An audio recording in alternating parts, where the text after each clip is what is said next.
Ernesto's Pizza is a family tradition. Ernesto is my wife's grandfather, her father's side. He was born here in 1909, one of 9 kids. Somebody in his family actually opened the first pizza place in Revere, and then my father-in-law had opened Ernesto's. That shop in Boston's North End has been open now for more than 2 decades. In 2013, Anthony Radzikowski took over the business, then opened a second location in Somerville's Assembly Row. It looked like a really good sister location to our North End. We ended up in phase 1, close to the river, great location down here. Inside, their menu stayed true to the original. If it's not broke, don't fix it, you know. In need of no repair, Neapolitan-style classics like cheese, pepperoni, and the margarita, all with the same signature crust cooked right on the rack. It's the best of both worlds. It's really crunchy on the bottom, but then it has those pockets of air inside there, so it's soft on the inside. There are also some new customer favorites. The Chicken Ranch, a white pizza with bacon, onions, and tomatoes. The Cheeseburger with lettuce, tomatoes, pickles, and Thousand Island dressing on top.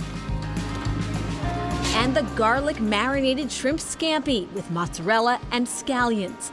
The feature that's made Ernesto's slices famous beyond Somerville and the North End, their enormous size. These are 18-inch pizzas, and each pizza is cut into 4. So you've got a quarter of one pizza, so the slices are gigantic. One of our slices takes up the equivalent of a small pizza box.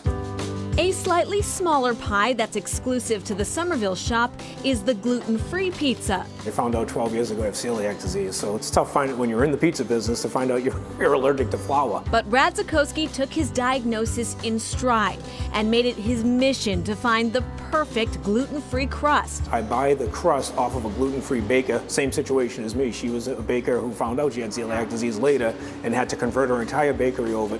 Radzikowski says gluten-free products have come a long way recently, and he's certain no matter which slice customers choose, they'll leave happy.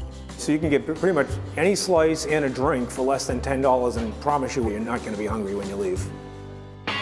Allston is known for its musical roots, earning its Rock City nickname decades ago. So when Joseph Charles opened a pizza shop here in 2013, he couldn't think of a better name. It's a rock and roll place. Charles moved to the U.S. from Haiti when he was 6 years old and grew up in Boston, eventually going to work at the old Windy City Pizza in Dorchester. I worked 7 days at a pizza shop, saved up my money, ate at the pizza shop. I'd walk to work, I'd walk back home, and that's how I saved every penny to open my own place. With that purchase, Charles made his dreams of both owning his own business and becoming part of the community a reality. It's real community-based, and that's what I fell in love with, right? People knowing you on a first-name basis. The names of the pizzas range from the familiar buffalo chicken that's hand-battered and fried. We use a buffalo base as well, so we don't use pizza sauce at all. To the unique Blanco Hawaiian, topped with pineapple, bacon, and brown sugar. I got a love obsession with sugar.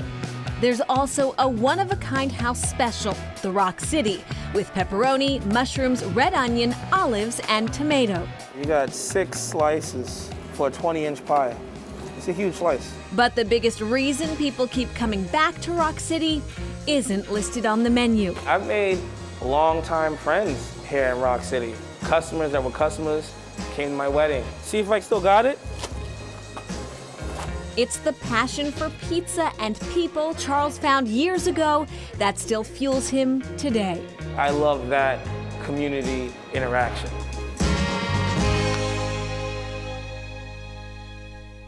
Man, and I hope you're not hungry because we got a half hour of pizza coming at you. Okay, Joseph Charles says owning a pizza shop usually means working 7 days a week, but he still finds time to volunteer. When school is in session, he works with mentoring programs at Brighton High School and Boston Green Academy, encouraging students to find their passion in life.